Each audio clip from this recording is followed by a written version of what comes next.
ఇప్పుడు no cost cough syrup తో 60 రూపాయల విలువ గల ఇన్హేలర్ పూర్తిగా ఉచితం. దెబ్బకి దగ్గు జలుబు మాయం. మెడికల్ కాలేజీలో ఉండాల్సింది ప్రభుత్వ ఆధీనంలోనా లేక ప్రైవేటు ఆధీనంలోనా అనే అంశంపై ప్రజాభిప్రాయ సేకరణ చేస్తున్నామన్నారు బొత్స. ఏ దేశంలో అయినా విద్య వైద్య రంగాలు ప్రభుత్వ ఆధీనంలోనే ఉంటాయన్నారు. కూటమి సర్కార్ మెడికల్ కాలేజీలను ప్రైవేటు పరం చేయాలని చూస్తుందని అన్నారు బొత్స.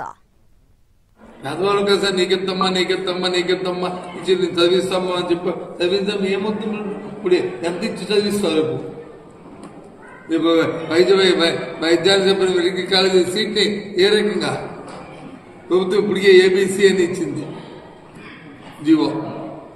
ఏ కేటగిరీకి ఎంత, బి కేటగిరీకి ఎంత, సి కేటగిరీకి ఎంత. ప్రభుత్వ కాలేజీ అయితే అంతే కడతాం, అందుకంటే ₹1 ఎక్కువైనా సరే ₹1 ఎక్కువ కూడా కట్టం. అడిగితే ఎందుకనేది అని చెప్పి తిరిగి మనం వారిని దమాయించే పరిస్థితిలో ఉంటుంది. అదే ప్రైవేట్ కళాశాలతో ఉంటుంది.